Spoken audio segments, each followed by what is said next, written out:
Kaixo, ondoren, erregletekin matematikak modu manipulatibo batean lantzeko proposamen bat aurkeztuko dizuet. Hemen aurrean duzuen hau da, hau egiteko beharko genuken materiala. Eta, hemen ikuste duzuen bezala, regleta sorta bat beharko genuke, batetik 10erakoa, 57 regleta unitate batekoak, eta jarduera honen ardatza ipuin badenez, hemen dakaguna da gure ipuineko pertsonaiak. Bi iratxoa eta bat ipurtargia, dia protagonistak, eta historia hemen ikusten duzuen oma basoan gertatzen da. Aurre ipuina kontatu ondoren, aurrak regletak manipulatiboki landuko dituzte edo erabiliko dituzte, eta bukatzeko Brunnerren 3 pausua jarraituz, bizitu eta gertatutako guztia, hemen paperean irudikatuko dute. Ikusiko dugu, batean edo bestean, taldearen arabera. Jarduera honen helburua da aurrek regleta bakoitza dagokion zenbakiarekin lotzea. Horretarako aurrez, hainbat jarduera egin dira, hasieran jolas librean aritu ziren, eta gero poliki-poliki hasi ginen koloreak lantzen, hainbat galderak eginez, sailkapenak, eta Brunnerren 3 pausua jarraituz beti, horren ondoren hasi ginen poliki-poliki neurriei edo luzereiri erreparatzen. Eta hau egin ondoren, aur taldea prest egongo litzake jarduera hau egiteko.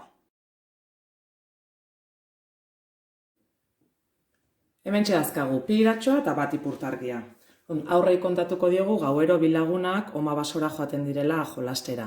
Baina gordeketan jolasteko lagun gehiago behar dituzte.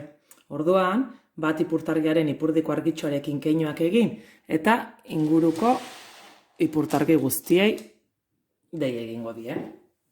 Ipurtargiak etortzean, beste arozotxo batekin aurkitzen dira. Guztiak dira kolore eta neurri berdinekoak. Eta orduan, pi iratxoak, bere hauts magikoak erabiliz, ipurtargiak elkartuz, animali berriak sortuko ditu. Eta honela, aurrekin batera, dinamika bat martxan jarriko dugu. Pi iratxoak esango dira. Zatoztezu, bat eta bat. Eta bat ipurtargiak elkarren ondoan jarriz, pi iratxoak bere hauts magikoak kolore gorriarekin hastu eta kikura, bikura, la, kirikon esango du, eta kolore gorriko txori bat agertuko da. Bi txoria.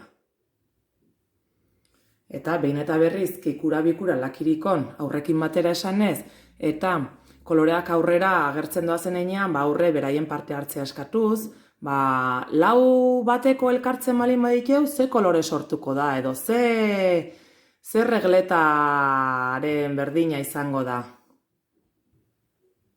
Lau bateko elkartuz, lau untxia izango dugu. 5 oreina. 6 lehoia. Kikura, bikura, lakirikon, eta 7 bateko elkartuta, 7 hipopotamoa izango dugu. 8 bufaloa, 9 elefantea, eta kikura, bikura, lakirikon, 10 jirafa. Hementxe, 10 kolore, 10 luzera ezberdinetakoak, regletak bezala. Eta alabazan edo ez bazan, sardadila kalabazan. Eta zuego goratu, gordeketan jolastean, niregatik eta nire lagun guztiengatik esan.